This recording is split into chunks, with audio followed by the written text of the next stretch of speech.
सांगितले घर त्यांचं तोडून मोडून बाजूला काढून टाकायचं, त्याशिवाय मी तुमच्यापाशी येणार नाही आणि माझ्या बापाला फोन करायचा. सरपंच मोडतोय डोक्यात आहे का नाही? हा मग ती तुला गुडघ्यावर आणती म्हणली होती, आता गुडघ्यावर आली का तू तिला भिवून? माझं डोकं उठलंय, तुम्ही जावा, मला बसू द्या, रात काढते मी येत नाही. 4 वाजता आली बाय मन मस्त निसते आज टमच केली बा. 1-2 लिटर दूध वाढेल का हिंडवल्या? काय अगं कशाचं बी टेन्शन घेते बसते, मी काय बोलतोय तर बघा या आपल्या तळ्यात कसं पाणी दिसतंय तुम्हाला. बाय माझं काय मूड आहे बघ, माझ्या डोक्यात जादा शिरू नका. मी हसून तुमच्या संग एवढं टेन्शन हसून राहतोय, माझ्या संग हसून राहावा नाही. एकदा टाकाय चालू केली ना तुझ्या बी बाजा नाही कुणाचाच नाही, मग परत प्रपंचाचं उद आहे. मी बोलतोय तू ऐकत नाही. काय केलं तुला? काल बी म्हणलं होतं तिथं जायचं नाही, तर आता बी मगा जाऊन ती शेळ्या तिथं बांधून कापून आली आहे. आता काय करू दे सांगा? काय करू दे कशाला बघती? ती म्हणतोय ना तुम्ही इथनं निघून जावा, तुमचं घर डासळ, तू डासळू दे गे, कशाला तू हात लावती? झालं तेवढंच राहिलंय, तेवढंच उरलंय. आता सगळी नाती संपली, काय शिल्लक राहिलं नाही. त्यानं फक्त आपलं घर पार लावून उकरू दे, पत्र तोडून काढू दे, विषय संपला. इथनं पुढं भाव नाही, भावजा नाही, कोण कोणाचं नाही. आणि जवळ आयुष्यात कधी कोणाला धरायचं नाही परत. नुसतं म्हणायचं आहे, म्हणायचं नाही. तुला माहित आहे माझं कसं आहे ती, एकदा माणूस मनात न उतरला ना त्याला मी जवळ धरत नाही. तुझ्यासारखं नाही बोलायचं एकन करायचं एकन झुरत बसायचं. मी आलती घरनं, टोकरू दुखतंय, इथं तळ्यात कोण नाही, कालवा नाही, शांत वातावरण आहे म्हणून आलती. तर तुम्ही का माझ्या मागे चालू केलं?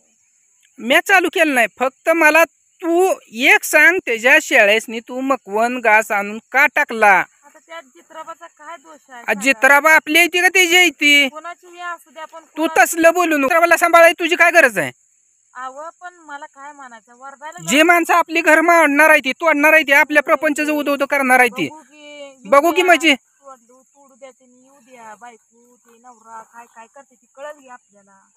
काय करते ती? कळल घे, हिची कुठपर्यंत ताकद आहे, कुठपर्यंत हिची पोत आहे ती तर मला कळू दे. तोडू द्या पत्र. ती काय म्हणली आज तुला माहित आहे का? काय तिला म्हणायचंय, तिची इच्छा काय असेल, तिच्या मनात काय असेल तेवढं सगळं तिला बोलू द्या. काय मी कुठल्या दोषात नाही, तिला काय करायचंय ती करू द्या, काय बोलायचंय ती बोलू द्या. काय तुला काय करायचं ती कर बघ. तुला आता जोपर्यंत मी आहे तोपर्यंत माझ्याकडं तुला साडीची मदत होणार आहे, एवढं लक्षात ठेव. मदतीचं ती सोडून ती तिच्या नवऱ्याला काय म्हणते?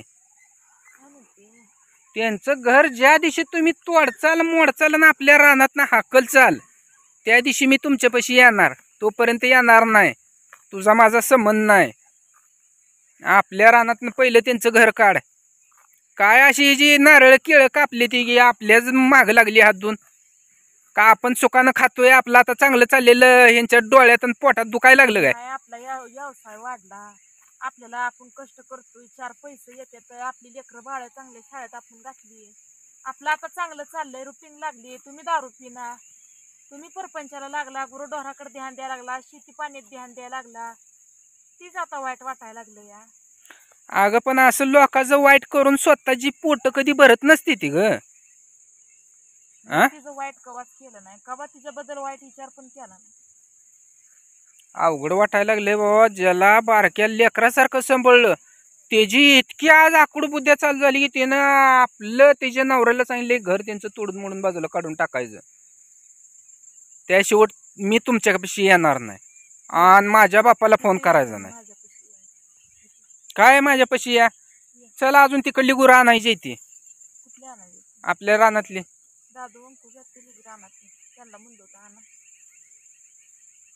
कडूच पडले ग, काळोख झालंय आहे का? घरी जा वाट नाही, खरं सांगते मला, खरं खरं घरी जा वाट नाही.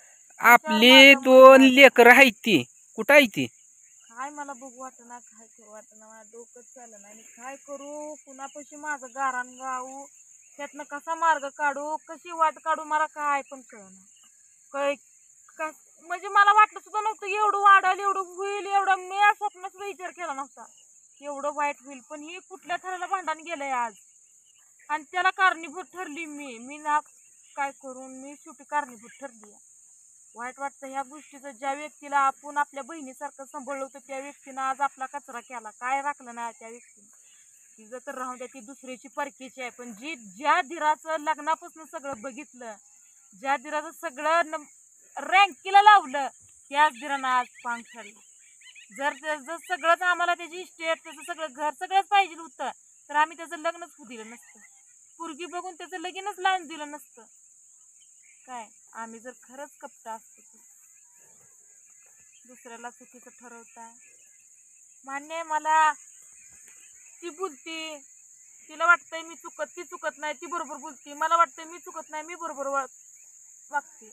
पण ह्यात कुणाचं चुकतंय कुणी नाही. शांत विचार करून तू पण जाते बघ तुझं काय चुकतंय काय. अगं आता ती तर लय मोठी चुकी करायला लागली. लय म्हणजे लय मोठी चुकी. आयुष्यात कुणी कधी देखील कुणाच्या घराचं वाटोळ करू नये, घर कुणाचं मोडू नये. तर डायरेक्ट म्हणते ज्या दिवशी तुम्ही त्यांच्या घराला पार लावचाल, उचकाट चाल आणि पत्र काढून फेकचाल, त्या दिवशी मला फोन करा. त्या दिवशी मी तुमच्यापाशी नांदा येणार. येऊ द्या, बरं झालं नांदाय तर येते ना. आपल्यामुळं तिचं चांगलं होतंय ना. आपला परपंच मोडतोय डोक्यात आहे का नाही? हा मोडू द्या, तिला मोडायचं ना आपलं. मग ती तुला गुडघ्यावर आणि ती म्हणली होती, आता गुडघ्यावर आली का तू तिला भिवून? हा गुडघ्यावर नाही आली मी. मला नाही गुडघ्यावर यायचं, मी ती म्हणत नाही. पण कायच बोलून तिला फरक पडना. मग काय करू? तिला एकच तू सांग, तू माझ्या नादी लागू नको, नाही तर मी तुम्हाला गुडघ्यावर आणीन, रांगायला लावीन रांगायला. मी हाय तोपर्यंत गप आहे. माझ्या बी डोक्यावरनं पाणी चाललंय. 2 दिवस झालं टेन्शन न डोकं नुसतं माझं रात्र दिवस दुखतंय. आणि आज तर नवीनच. हो का, तुम्ही काय कुणाला टेन्शन घेऊ नका. तुमच्या पाया पडून सांगते, तुम्ही ह्या टेन्शन न मला काय काम लावू नका. खातो या अर्धी कोर सुखात तसेच खाऊया. दुसऱ्याचं टेन्शन घेऊन तुम्ही दुसरीकडे जाऊ नका. टेन्शन घेऊन जाणार नाही, पण टेन्शन मी जर त्याचं घेतलं ना तर त्यांना बराबरच गुडघ्यावर कार मानाव. तुझ्या एकल्या बापाच नाही, ती माझा बी बाप होता, माझं बी आहे. हाय लहान दाखला करून खाताय, खावा, करा काय तर जिद्दीनं करून दाखवा म्हणतोय. यांनी जिद्दीनं करून दाखवलं, ज्यानं सांगितलं त्याच घर मोडाय निघाला. ये चांगला मार्ग दाखवून मोड द्या की. माझं घर मोडल्यानंतर ना पोट शांत होईल ना. त्यांचं पोटात जे कालवतंय ते तर बरं होईल ना. माझं घर मोडल्यावर मी घरात तिथनं गेल्यावर परत रँकीला लागणार आहे का, संपणार आहे का, वाढणार आहे का, पेटणार आहे ती परत कळेल की. भांडण मिटण्याजोगं नाही, ही भांडण वाढण्याजोगं आहे. काय एवढं लक्षात ठेवू. तुझी बोलती का नाही, म्या तुला कुणापाशी वाईट केली नाही, तुला वाईट ठरवली नाही, चुकीचं ठरवलं नाही कधी सुद्धा. तुझ्यावर मी जबाबदाऱ्या टाकल्या होत्या प्रेमानं. तू माझी आहे म्हणून सुद्धा मी तुला हक्कानं सांगत होती, पण ती हक्क तो संपवला, ती जबाबदारी तो संपवली. आता ती हक्क फिरावून येईल असं मला वाटत नाही. तिला हक्क जबाबदाऱ्या घेणं देणं नाही. तिला फक्त आपण तिथनं निघून जायचं आणि त्या नवरा बायकोनी सुखात राहायचं. आपण निघून गेल्यावर आपलं रान गावतंय, सगळं गावतंय ना. आपण एकदा इथनं गेलो निघून की सगळं त्यांना गावलं, तीच मालक झाली. असं कुणाचं कुणाला घालून कोणी मालक होत नसतंय. व काय कुणाचं कुणीही घेऊन आपण इथनं गेल्यावर ती मालक सगळ्या रानाची झाली का राहिली? जेवढं तिचं रान आहे तेवढीच ती मालकीन झाली. जेवढं तिचं रान आहे ना तेवढीच ती मालकीन झाली. त्याचा मोबदला आपण दिलाय, ती नाही म्हणती पण आपण दिलाय. जेवढा आपण रानात राहतो त्याचा मोबदला दिलाय, एवढंच झालं या. ती पिकवत नाही ती आणि आपण पिकवतो या, एवढंच झालं या.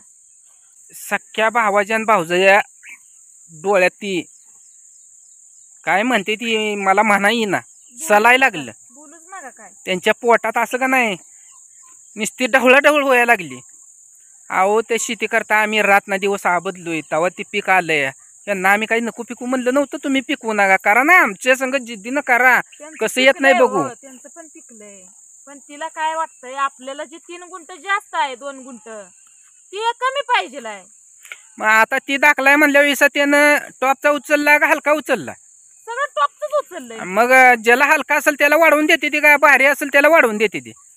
बस माझं डोकं उठलंय, तुम्ही जावा घरी. मला बसू द्या, रात काढते मी येत नाही घरी. त्याचं उठलंय